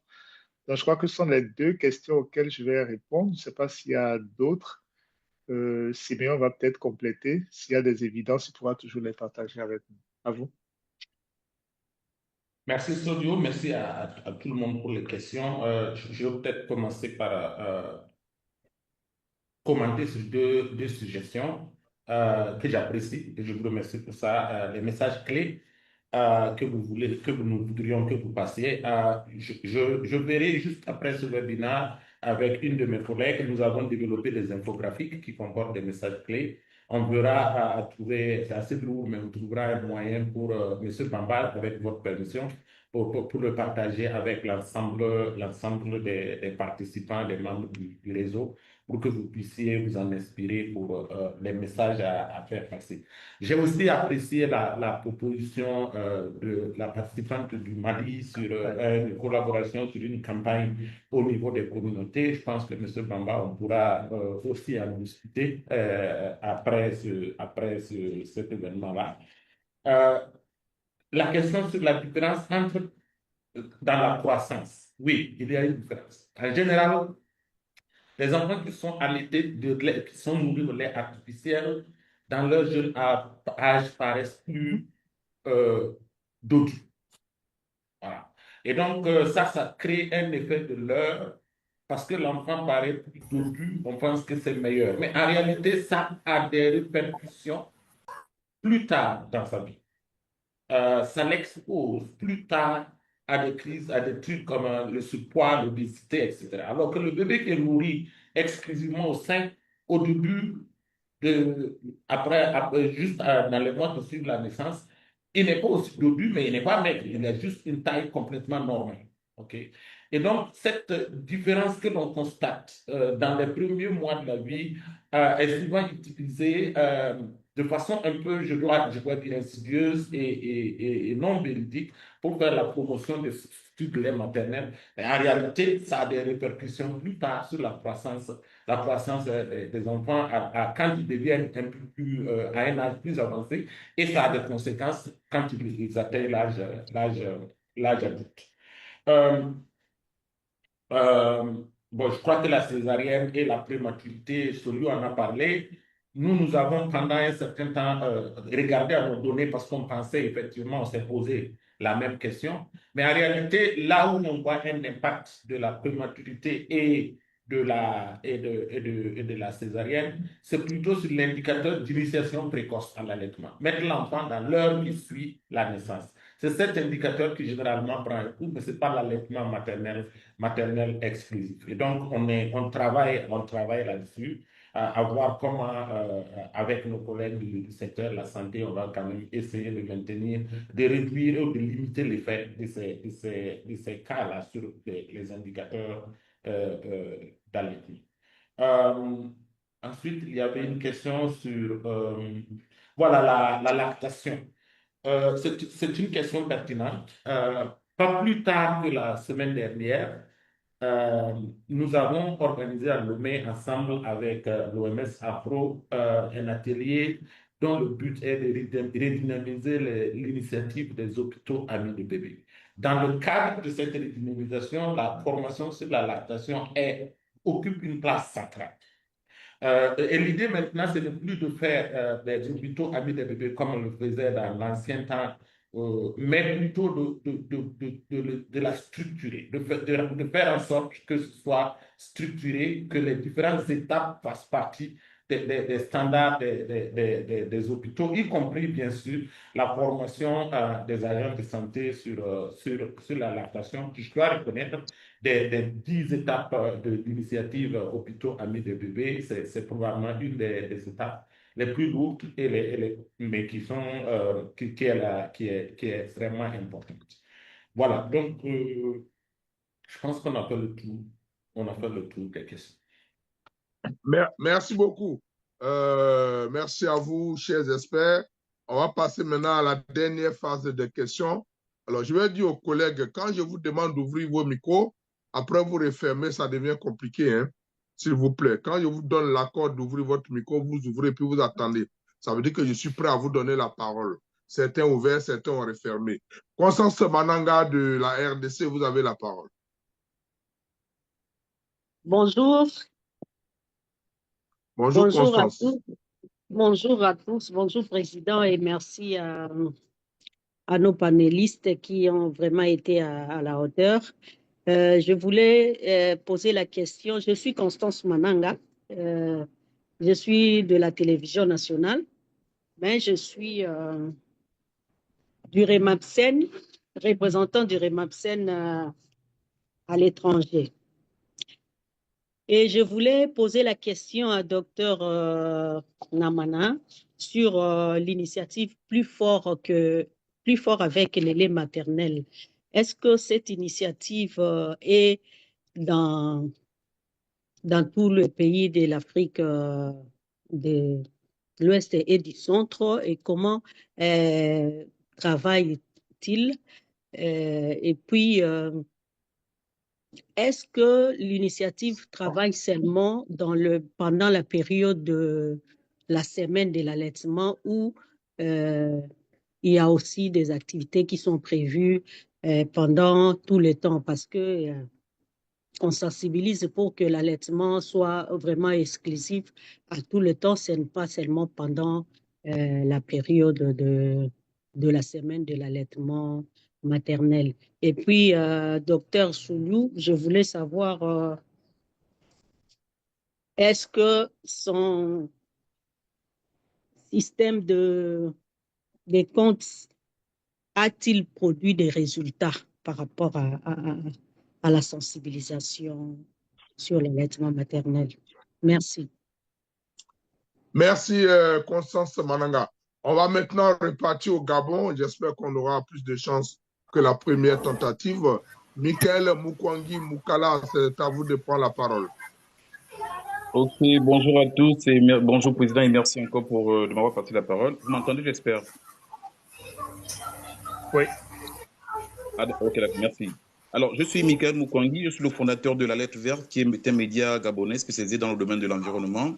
Ma question est spécifiquement centrée sur l'alimentation. J'ai bien compris les enjeux et les défis liés à l'allaitement maternel au niveau continental. Mais à côté de ces défis, il y a la question du défi également de l'alimentation. Ma question est toute simple. Comment concilier allaitement et insécurité alimentaire au niveau continental? Quand on sait qu'il y a beaucoup de pays qui font face à cette problématique. Merci. Merci Michael, on reste au Gabon. Trinité, bonjour.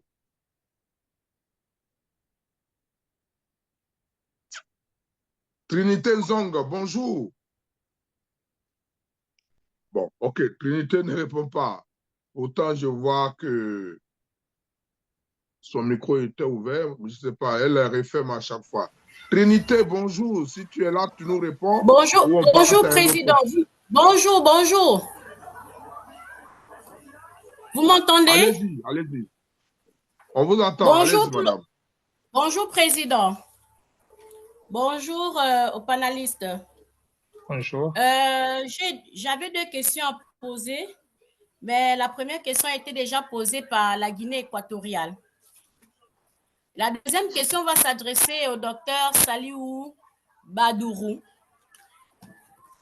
Ma question est de savoir, c'est un sujet en Afrique, dans nos cuisines africaines, entre la mère et la fille. Lorsqu'une femme allaite, elle ne doit pas avoir les rapports sexuels pendant l'allaitement. J'aimerais savoir quels sont les risques. Parce que nos mamans disent que lorsque une femme allaite, pendant les rapports, le papa peut éjaculer et cela peut remonter au niveau du sein. Et si l'enfant tète, l'enfant risquera de tomber malade.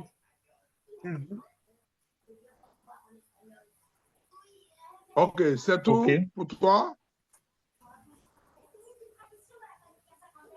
Trinité, c'est tout pour toi ou bien tu as d'autres questions? Oui, Président, c'est tout. La deuxième question a été déjà posée par la Guinée équatoriale. Ok, merci beaucoup. Alors, on va prendre Dieudonné Sodabi du Bénin. Bonjour Dieudonné, tu peux ouvrir ton micro et poser la question ou tes questions. Dieudonné, allez-y. Bonjour Président, bonjour chers panélistes, bonjour à tous les membres du REMAPSEN. Je suis Dieudonné Sodabi, journaliste au quotidien Le Challenge. Ma première question, elle est relative à l'allaitement des nouveau-nés dans les orphelinats. Je voudrais savoir concrètement comment cela se passe dans ces lieux et centres d'accueil. La deuxième question, on dit qu'il parle de l'allaitement maternel, parle de la bonne santé de la mère. Et je voudrais savoir quelles précautions doit prendre une mère pour assurer un bon allaitement de son bébé ou dans quelles circonstances celle-ci ne pourra pas le faire. Merci. Merci beaucoup. Monsieur Siméon et Docteur Soliou, vous avez la parole. Ce sera donc la dernière vague de questions. Et on vous donnera après la parole pour une conclusion, pour rattraper les choses que vous aviez envie de dire et pour lesquelles il n'y a pas eu d'action. Allez, vous avez maintenant la parole. On va commencer par Monsieur Siméon cette fois-ci. Ok, merci à Monsieur Bamba, merci à tous pour les questions, toutes aussi pertinentes les unes que les autres. Je commence par la question de Mme Constance sur l'initiative Plus fort avec les lait maternels uniquement. Alors, il faut dire que c'est une campagne de plaidoyer et de mobilisation pour le changement social et le changement de comportement à travers de l'allaitement maternel, avec un focus sur l'élimination de l'eau dans l'allaitement, dans l'alimentation des enfants pendant la période de 0 à 6 mois.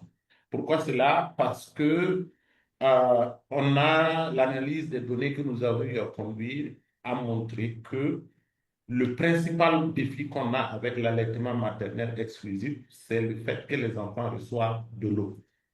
En fait, on a 24 pays dans la région de l'Afrique de l'Ouest et du Centre. On avait, si je ne m'abuse, moins de 10 pays qui étaient à 50% d'allaitement maternel quand on a commencé, exclusif quand on a commencé la campagne.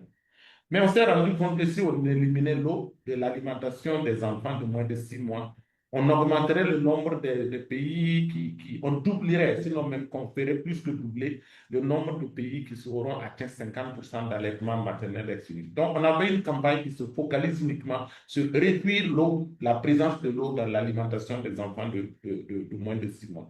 Cette campagne a commencé en 2019. Elle a été lancé officiellement dans 10 pays.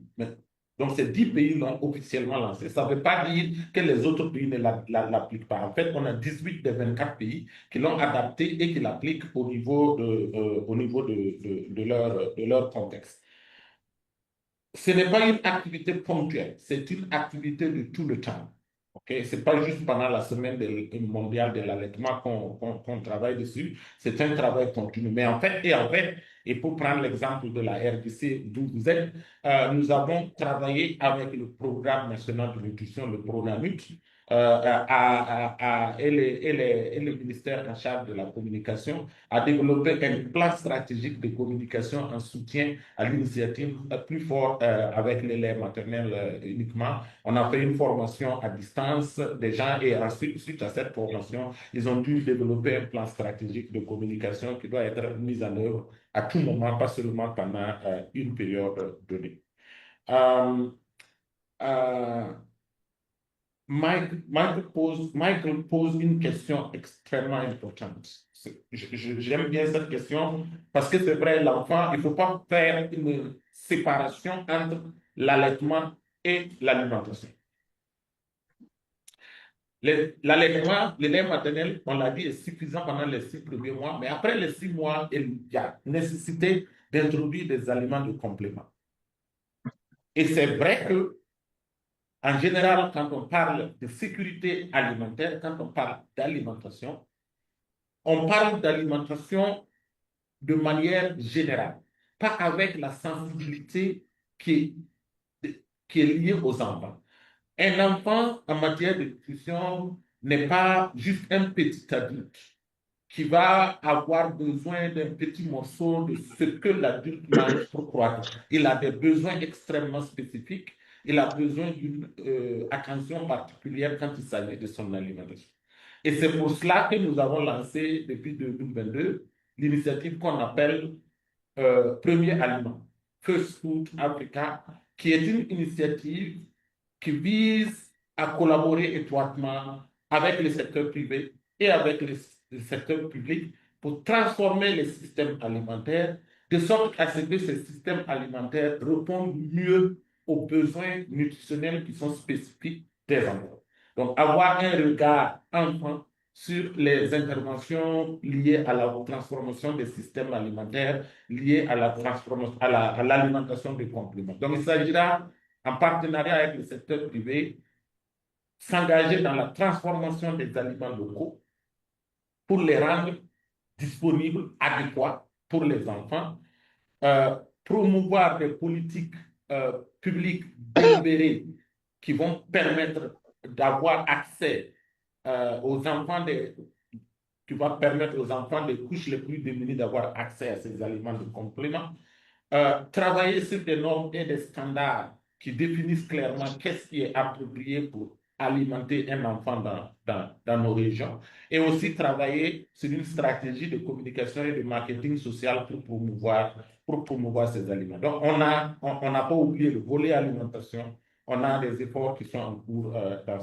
ce domaine-là. Soliou, moi, je vais te laisser la question du Gabon et puis la question entre santé de la mère et l'allaitement, parce que j'imagine que ça touche un peu à des éléments comme par exemple des infections à VIH et dans ce contexte-là, comment est-ce qu'on fait l'allaitement? Je pense que tu es mieux outillé pour répondre. Pour ce qui est de l'allaitement dans les orphelinats, bon ben, je pense qu'on en a un peu parlé, c'est à travers des nourrices, c'est à travers la conservation de lait qui proviennent d'autres personnes et qui permettent donc de continuer à assurer que ces enfants dans les orphelinats ont accès à du lait maternel pour leur croissance. Soliou, je m'arrête là et je te laisse répondre de suite. OK, non, merci beaucoup. Siméon, je pense que à l'entame de cette discussion, il y a peut-être Siméon est allé très vite, il a tellement dit de choses que peut-être qu'on n'a pas perçu certaines choses. Alors, de mon expérience, comme je le disais tout à l'heure, et que personne n'est plus soucieux de la santé de l'enfant que ses propres parents. Alors, on est allé un peu plus loin pour comprendre pourquoi est-ce que devant un cas de fièvre, devant un cas de maladie, les parents vont chercher à aller voir, par exemple, le guérisseur traditionnel. Pourquoi? Alors qu'il y a le centre de santé qui est à côté. Mais le souci, ce n'est pas parce que c'est le guérisseur. Le souci, c'est parce que le parent est convaincu qu'en allant chez le guérisseur, il aura une solution pour le problème de son enfant. En général, c'est toujours ce souci de protéger l'enfant. Et c'est là où le conte va être très intéressant parce qu'il faut pouvoir, je dirais, légitimer certains savoirs, je dirais, des anciens, mais en même temps aussi faire le lien avec la science. Et j'ai aimé quelque chose au moment où on parlait de l'allaitement maternel, le temps fort, il y avait les mères qui ont allaité leurs enfants. Cette communauté de mères ayant allaité les enfants jusqu'à 6 mois et qui voyaient les enfants vigoureux, etc., qui se mettaient en communauté pour parler à d'autres femmes, en fait. Et ça, c'est là où c'est important. Et on l'a essayé à Malanville. Je me rappelle encore quand Malanville, c'est au Bénin, pour ceux qui ne le savent pas, au moment où on parlait de la santé, des parties familiales essentielles, etc. C'était 17 en ce moment, puis après on les avait réduits. Et même en les réduisant à 6, l'allaitement faisait partie. On a entendu tellement de choses. Mais le point commun de tout ce qu'on a entendu, c'est toujours le souci de protection de l'enfant. Et c'est là où le conte va créer un espace d'échange et de co-création. Ça permettra de lever un certain nombre d'obstacles dits culturels qui nous permettront d'adopter des pratiques qui sauvent. Donc, ce que la collègue du Gabon a dit, je l'ai déjà entendu effectivement. Mais quand vous regardez, l'idée, c'est que par cet acte, il ne faudrait pas qu'il y ait une infection qui contamine le lait maternel pour que l'enfant soit malade. C'est toujours le souci de protection. Et une fois qu'on a réussi à expliquer aux gens que l'acte, par exemple, voilà comment ça se passe, voilà le circuit du lait, les gens comprendront aisément qu'il y a une différence entre le circuit qui va jusqu'au lait, etc. Évidemment, quand il y a les questions de VIH, etc., il y a des limites, mais je ne pense pas que ce soit la grande tendance. Il n'y a que quelques exceptions, franchement, pour lesquelles, et je pense même que par rapport au VIH, ça dépendra de la charge virale, parce qu'il y a un suivi qui est fait. D'ailleurs, justement, c'est pour ça, lors de la grossesse, on met l'accent sur le dépistage au cours de la grossesse, l'accouchement propre et sûr, la mise sous ARV, pour qu'un certain nombre de conditions puissent être remplies afin que l'enfant ne soit pas contaminé, parce que quand vous avez une charge virale au-dessus d'une certaine valeur, il y a un certain nombre de comportements qui peuvent être autorisés formellement. Mais quand il n'y a pas de suivi, effectivement, il peut y avoir quelques exceptions. Mais une femme qui a suivi tous les bilans prénataux, etc., qui a accouché dans les conditions normales, je ne vois pas de contre-indication par rapport à l'allaitement maternel, que ce soit même par rapport à la césarienne. Comme l'a dit Siméon tout à l'heure, c'est peut-être la mise au sein précoce dans l'heure qui suit qui peut être sujet à discussion. Sinon, il n'y a pas de contre-indication par rapport à ça. Donc, pour revenir un peu, je reviens un peu sur l'histoire du conte et aussi de l'ensemble des canaux par lesquels on peut engager davantage la communication. Je ne dis pas que le conte, c'est le seul outil qu'il faut utiliser, mais il faut pouvoir analyser chaque communauté et voir l'ensemble. Mais on est plus susceptible quand on vous parle de quelque chose qui vous touche, à travers laquelle vous vous identifiez. C'est le principe un peu du conte et créer sûrement cet espace de discussion entre personnes âgées, personnes beaucoup plus jeunes et des personnes qui l'ont fait. Et c'est important aussi de valoriser ces personnes qui ont allaité exclusivement comme des modèles au niveau des communautés dans lesquelles les gens ont toujours envie de s'identifier par rapport à quelqu'un. Donc voilà un peu résumé sans revenir sur les éléments de réponse qui ont été déjà donnés à travers les 2 premières séries de questions. En tout cas, merci à vous, Président. Je vous retrouve la parole. OK, merci. Alors, docteur, vous allez la garder pour faire votre conclusion. Après, on passera donc à M. Siméon pour nous dire un mot de fin également.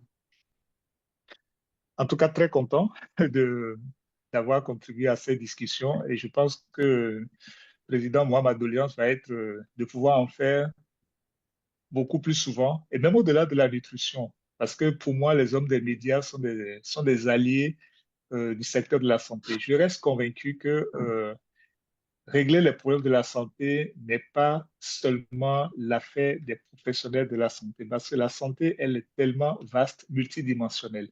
Et avoir des gens comme vous à côté, on touche des gens qu'on ne peut pas imaginer. Et ça permet aussi de pouvoir remonter des choses qu'on n'aurait jamais su.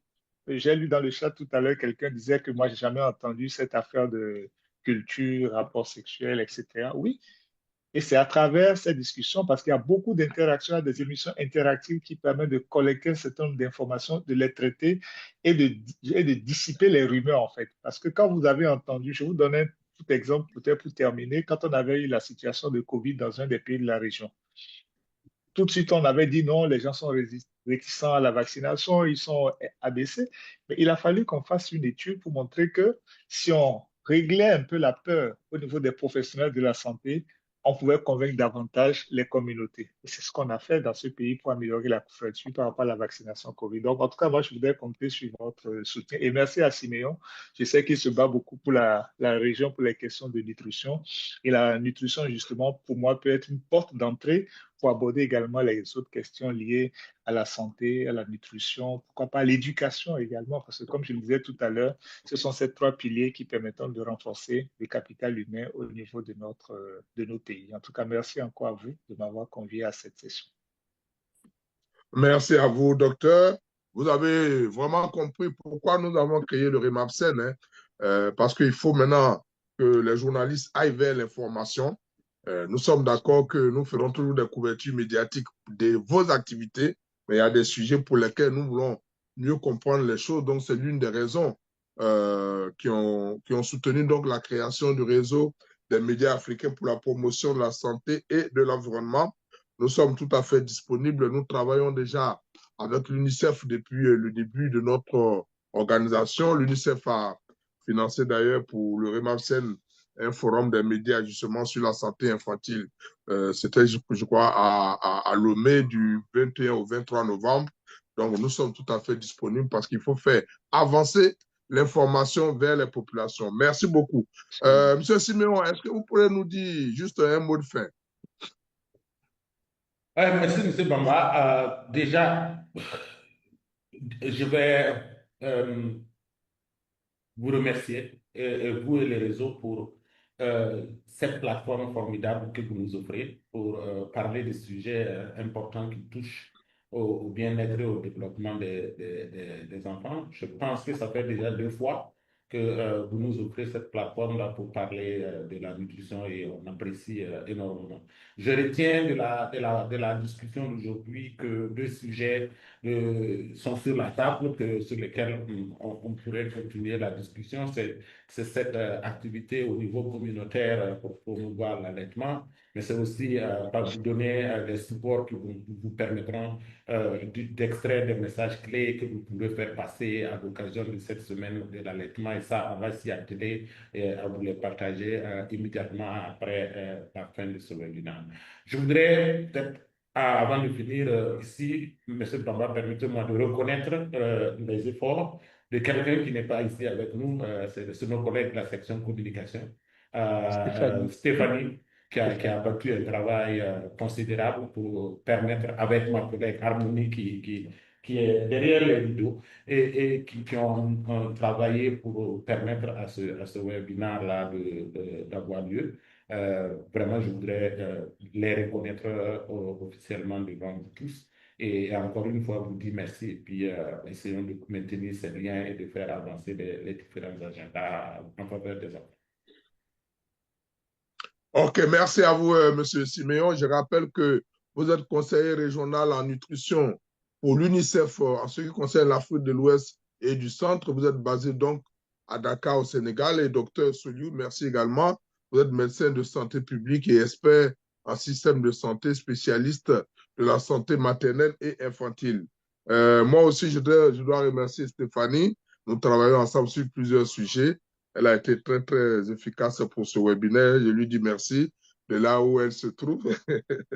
Alors, je voudrais également remercier tout le service communication. Et on a vraiment souhaité qu'on ait plusieurs opportunités comme ça avec l'UNICEF pour échanger davantage sur les questions de santé. Alors, la prochaine, je dis merci à mes collègues journalistes. On attendait une quarantaine. Là, on est allé jusqu'à 70 pour terminer à une 60aine, ce qui est une bonne preuve de performance. Le prochain webinaire aura lieu le 27 août prochain et le thème va être lié à l'impact des catastrophes humanitaires sur notre environnement. Le REMAPSEN, vous savez bien, c'est le réseau des médias africains pour la promotion de la santé et de l'environnement. Donc, les questions environnementales nous concernent aussi au premier chef.